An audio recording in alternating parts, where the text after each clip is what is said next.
meet and greet luncheon that we've prepared for you, Mayor Anthony Copeland, and all of you city officials, and because we want to thank you because of the great work that you do in the city of East Chicago, Indiana. And it's our form of appreciation, showing our gratitude towards you guys. I hope you enjoy. My name is Isaac Felix. I am a pastor of the Light of the World Church, and I'm also a public relations representative from the southeastern part of the United States. So I'm actually going to invite so that we can, because we came here to eat, right? So that's it. You know, hey, they told me there was a free food, so let's go, right? That's what happens in my case. So I'm going to invite Pastor Isaías Campos to start us off with prayer. So you can take his place. First of all, it's an honor to be here this afternoon, and I thank Mayor Copeland, Chief of Staff Favela, and all the city officials that are here. It's an honor for us to have you here. We're thankful that you took time to be with us. Father, we thank you for the opportunity that has been given to us this afternoon.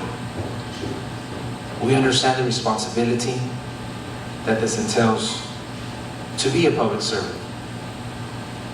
Therefore, we ask humbly that your wisdom and your grace be our guide, and that your love be the compass in every decision we make serving our community. We ask you to bless our community, and let your light shine in every one of our public servants here this afternoon, that they be blessed joining with their families with health, wisdom, but also with humility. We believe that they have been entrusted with a great burden by your will and your desire. So let it be your hand that guides our mayor, aldermen, our city officials, and community leaders that are here this afternoon. May together we may become a beacon of hope, an example to many, and a source of prosperity. That your purpose for mankind on its journey on earth may be evident in all those who seek a better tomorrow. We thank you for this meal, and understand that it is a privilege that many at this moment do not have. We thank you for your more and great abundant love shown to us in your grace. With humility, we ask for one more thing. Please bless our city, the great state of Indiana, and this United States of America. We understand that our weakness may be many, but we know this as truth and evidence, that your love is infinite and everlasting. We ask and we thank you for all of this. In Jesus' name, amen. Now, I'm now going to invite Pastor Isaías Campos once again. He's going to give a short presentation about the beliefs, the missions that the church has, and this is something that all the members of the Light of the World Church share. Thank you once again. Right now that I heard a short presentation, I remember my son tells me, nothing with a preacher is ever short, so. We'd like to start this afternoon by emphasizing one of the most repeated phrases in our faith across the globe, in several languages. We fundamentally believe that a good Christian will always be a good citizen. And that's a principle. There's no way that you could be a good Christian and not be a citizen, a good citizen for the city. And we hope that your experience with our community, with the Light of the World, has proven that to this moment, that to be a good Christian will always have to be a good citizen. Weeks ago in New Orleans, what happened, a great campaign was dealt there. In Tennessee, when the hurricanes happened, it was humongous. And I just remember a couple of years ago when planes full of first aid kits went from Guadalajara, Mexico, to Haiti and into different parts of the country, because this is what true religion should be. It should be more actions than words. because we believe solely and strongly that our actions should always echo stronger than our words. So that's hopefully that puts it in short terms. Let me show you a short, quick video of couple of examples that we've done over the world.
Days ago, I was with Mayor Taylor, and she told me that once she watched the same video, and she said she was surprised to see that we would help major cities that she saw in New York, Manhattan, and Seattle, LA, but then she was very amazed to see places like South America, like Africa. Small towns, and I think the best way that I was able to explain, she goes, why is that? Why don't you just concentrate in one area? And I told them, I think everybody, in one way or another, needs help at some time. It doesn't matter what city you're in. You could be in the greatest city like East Chicago, or you could be in another place. You still need some help sometimes. I remember that song, everybody needs somebody sometimes. So next slide, please. One of the things that it was very critique for us right now, that we hope, we have faith that we're looking at the end of the pandemic. I don't know, I think is there a Department of Health head here? Oh, she's right. Oh, that's the one we prayed for. That's the one we were praying for, but she got here, so faith does work. Okay, great. One of the things that I would like to tell you is that we were very proud. It was an action that was questioned by a lot of our partner churches or colleagues or ministers. But one of the things that we did the moment that the pandemic was declared, the church closed its doors, and automatically. And we that same moment that it was declared by the president, there was a text sent to every church member by each pastor that there will be no services for another notice. But we also understood that there was a need of being able to communicate with them. So the church established a great communication through the internet. And even though we were not able to unite physically, our prayers kept going through YouTube, kept going through Zoom, kept going through different media sources. But that gave us other problems, other challenges that we had to deal with. And after a couple of months of being at home, even us as ministers of not going outside, not seeing anybody else but the wife that we love so dearly. She's beautiful. She's somewhere right here. I love you. There became an issue of problems. We so much time together. Now we started arguing, and their mental health started evolving. So we found that challenge. How do we take care of that? How do we go forward? Because we still need to help our community. And one of the things that we did, and as you see, as one of the examples, the World Mental Health Day, we started sending tips, ways to do it, but that wasn't enough. So the faith, the church in every place started getting their professionals. Thank God, throughout the United States, throughout the world, there's a lot of doctors, there's psychologists, psychiatrists, and doctors of different sorts, and different professionals, and we started involving different programs. One of the programs, as you see here, is by Dr. Delia Delar.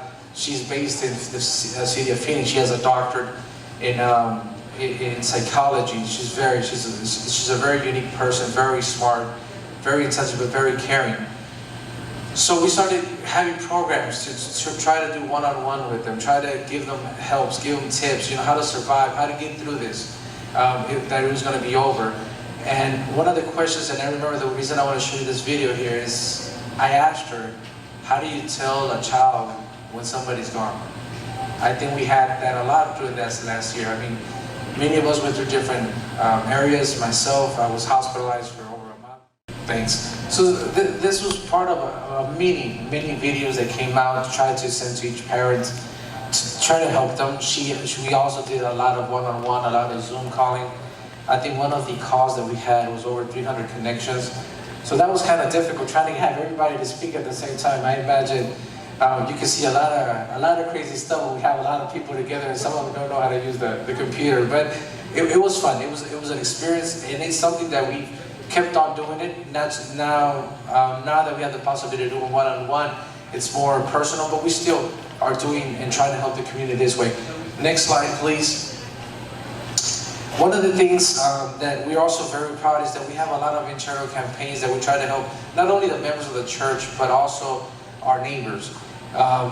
These are some of the some articles that we took out of the newspaper just to show you what programs that we've done. One of them was the Women Empower Women that was from Houston, and it was a program that was basically based on trying to help women become business owners, and trying to help women to become whatever they can, and finding them grants and finding them ways to be able to create their own business. The other was from Mexico. The other world inspires young entrepreneurs to start businesses. That's another program that we try to do. One of the things that we told a couple of weeks ago in a meeting that we had, it's very different to tell somebody you could do it and inspire them.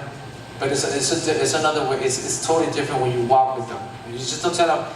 As a preacher, sometimes God has given us the ability to make people believe that they can do anything. They can fly. The problem is showing them how to do it, going with them, and every time they fall, because they will fall, tell them, you know what, it's okay. Let's go. Let's do this back up. Let's back up, and let's start from round one. So, from the business administrators as such, one of them here is Paul Mendoza here. He's helped many business individuals create their own business, help them become business owners, and fill that gap so they can have a better future for themselves, for their families, and being able to help themselves. So again, it's not only inspiring them to be better, but giving them the tools for this to happen. Determination and faith of the light of the world.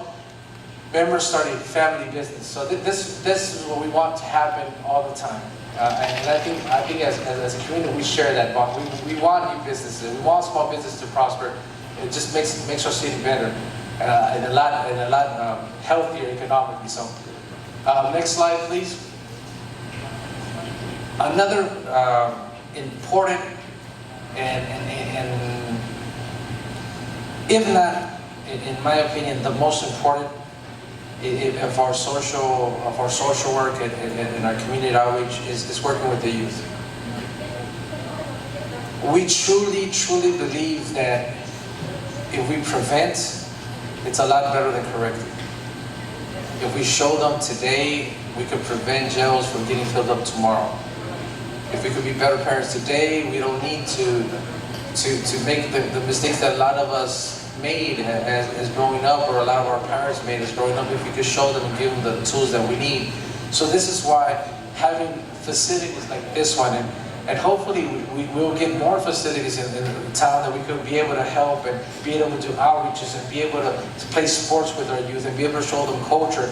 One of the things that was very fun, even during the pandemic, if you see there the date, the 10th International Rehearsal on July 25th of 2020, the reason I put that slide is there because even though we were stuck at home, we tried to create a program where internationally they were teaching them music, they were teaching them how to play, they were teaching them a cappella, showing so, and it was international. Why? Because we had to keep our youth busy. We needed them to have their minds being developed, because we truly believe in one of the statements that our spiritual guide has told us: don't look at the youth or at the children as the tomorrow. You must look at them as present, because when you look at them as present, you're able to work with them with the urge and the need for them to be able to be successful. If you wait for tomorrow, you become sometimes very lazy. Oh, we'll fix that tomorrow. We'll fix that the next time. No, don't wait for tomorrow. What could be done today? So working with culture, working with music, with instruments, sports, it's important for us. And this is why if you walk around services times on Sundays, you'll see a lot of people. I know the pastor's been talking about putting basketball courts and because we believe truly that we need to be more involved with our youth. An important fact, just food for thought. There was a study done, if I'm not mistaken, done by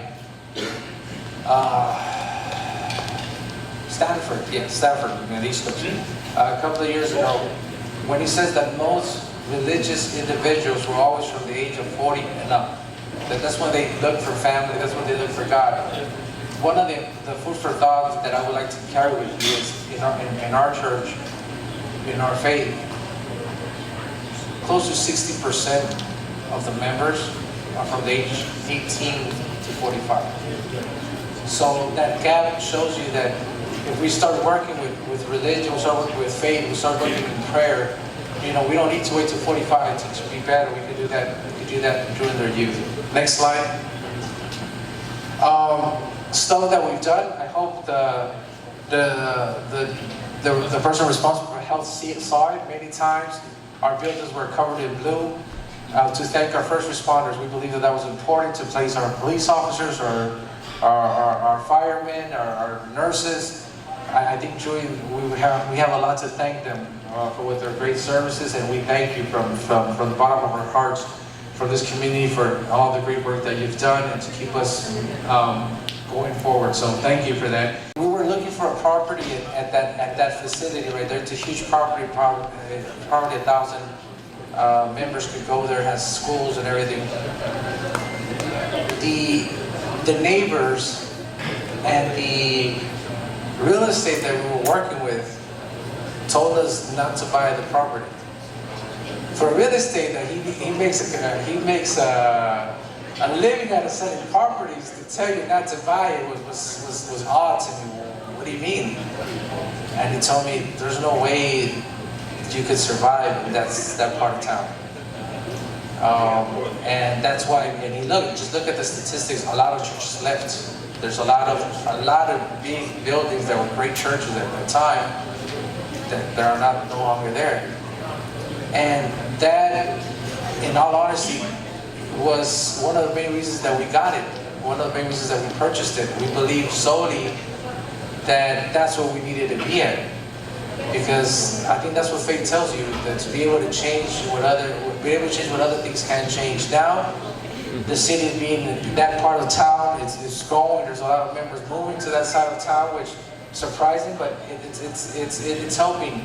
Even the neighbors are telling us this is changing little by little. It's not We're not gonna, it takes baby steps to be able to walk, but it's changing. So that's why I'm very proud of South Chicago. Cicero was the same story. Next slide. East Chicago, when we came here, I remember a lot of the members told us, and I wasn't a witness of that, and the mayor could tell me, y'all can tell me if it's true. A lot of there's several families, most of the families live right across in this area. When they were invited, when the building was bought, there was no families here. It was basically just a building. And I think a lot of you know the story. There was really no families. And all these individuals you see here either came from other states or other cities, and we purchased a property and we invited them to come. And members from Chicago, which I don't think they had nothing to tell us that they shouldn't come, told them, "Oh, don't go there." But we solely believed that this neighborhood was gonna be better. And I think years have proven that it's becoming better and it's growing. And we hope to make it a lot better. We're hoping to make it a lot safer. And I know there's a lot of more individuals and even family personal family that are now saying we need to go live closer to the church. So I think that's a good thing. It helps our cities grow, it helps our cities to become safer and better. If you see this, these are members of the church. We believe that the first thing that we build when we get to a city is our local church. We try to fix it up, we try to make it look nice, we try to make it look a place that is appealing. But then we start working with our neighbors, we start working with our families. And this is basically a proof that happens in every place, in every town. That's why when we see a building like South Chicago that is run down and everybody thinks we should invest on it, we believe that we should, because we know that as a community we work together and we're able to be able to make this building nice again, and be able to make it proud, and it happened already. So here in Chicago, if y'all remember, the building, according to some pictures, I wasn't a witness of it. It was not as nice as it is right now. We're still fixing it. We're still not done. Pastor Campos was telling me a little while ago, we still have a lot of work to do in this building, but we'll get it done. And next time you're here, hopefully y'all come. You'll see a much nicer facility, because we believe it, because this is where our youth come, this is where they unite, this is where they gather, this is where they talk. And we believe that if we were trying to make our city nice, the first thing that we have to have nice is our own house. It says a good judge starts with his own home. So we try to have that principle. Next slide. Some of the local campaigns, some of these we've seen here, stuff that we've done here in East Chicago. I think a couple of you appear there, and so I'm sorry if I didn't ask you the right to show your pictures, but they're there. Okay. So this is just a few examples. We've had, there's hundreds of pictures that tells us of the activities that we've done here, and we hope to keep doing with your help and the help of the mayor. We could keep working together to make our city progress even more and be better and be a beacon of hope to the whole state of Indiana. Next slide, and I think we're done. So that's my part of the program. I promise you I won't come back up here and make it longer for you. And if you have to tell myself, tell it was not that long. Okay? Thank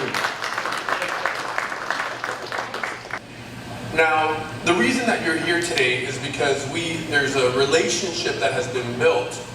Now, ministers of the Light of the World Church, we don't own the church, or we don't stay here for 10, 20, 15 years as some other congregations. We actually get moved around. I was just explaining to my friend right now that we get moved around depending, we all have different gifts, talents, virtues. So if a church, is lacking, if a church needs to buy a bigger place, they might, send a pastor that, has that gift of fundraising. If a place needs, more unity or love, they'll send that preacher that has that gift of uniting and preaching about love.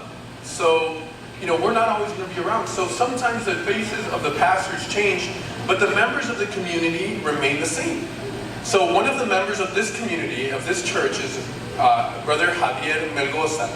It is he who is a liaison. He's the go-in-between between the church, the pastor, and the city officials. He's a member of this community. So, and that is how we are able to communicate. That's why you received this invitation today. So we want to recognize him, and I would like to give a round of applause. Where is he? Give a round of applause.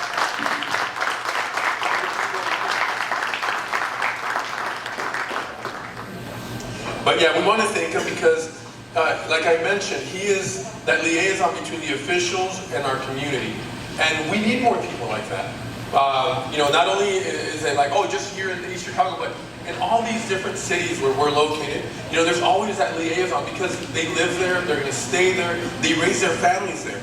And these are good, outstanding citizens that are part of our community. So once again, we want to thank him for the constant work that he does in the community and in the church as well. So now I'm going to invite actually Pablo Mendoza. He has his master's in business administration, and he also helps out in the community and he'll explain a little bit more about what he does. Let's give a round of applause to Pablo Mendoza.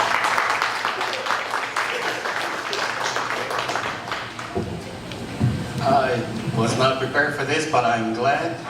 Habla español todos. I just want to tell you that this thing doesn't work.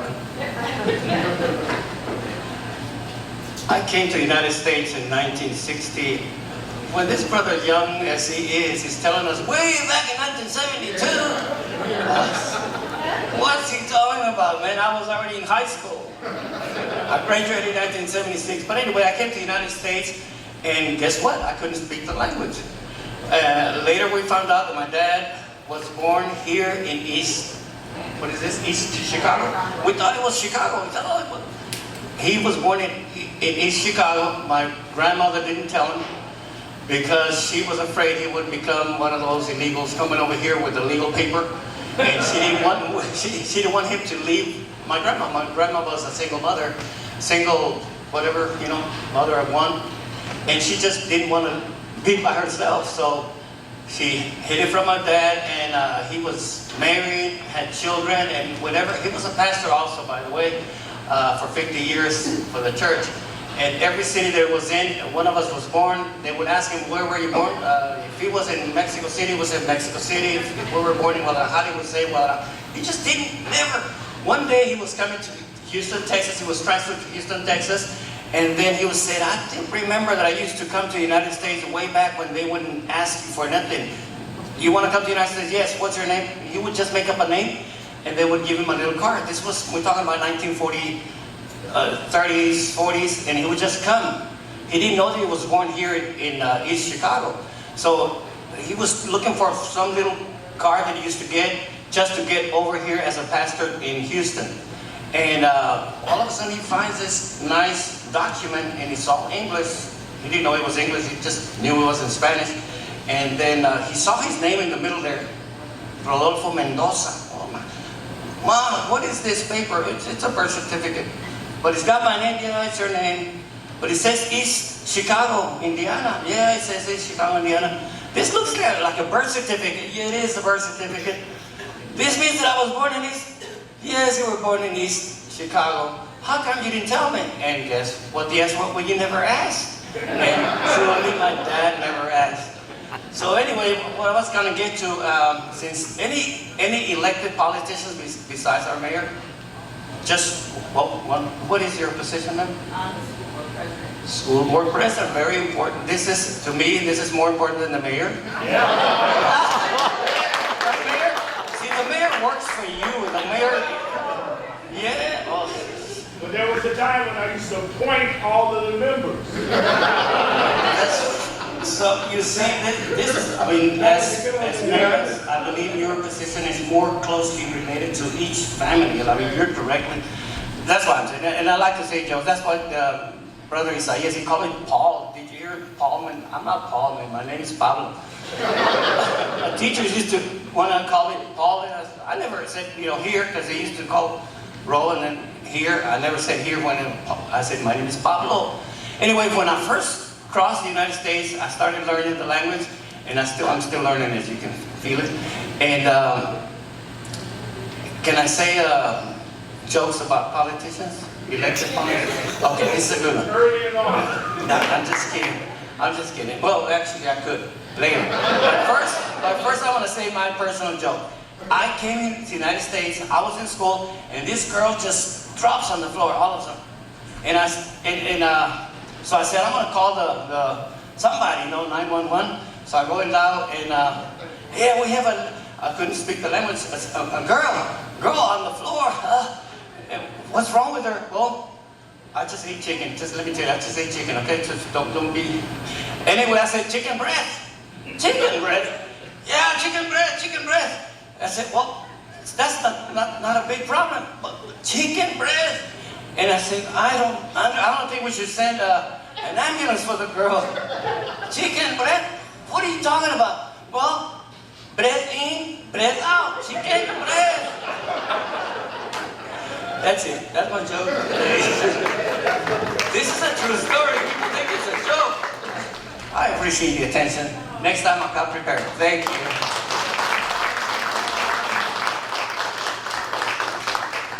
All right, that was pretty good.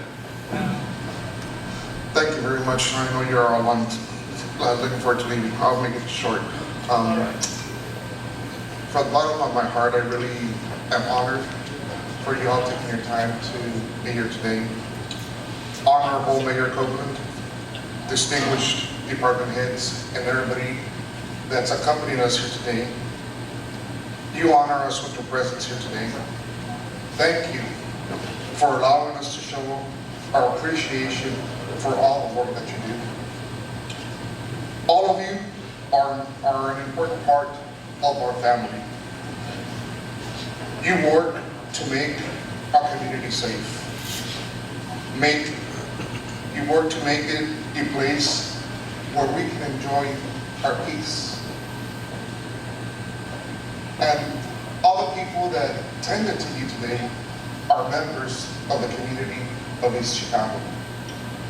I think that shows how much appreciation you really should be receiving from everybody. Many of you work in a place where you're not visible to the public, do jobs that are not an ordinary citizen can say thank you for your work.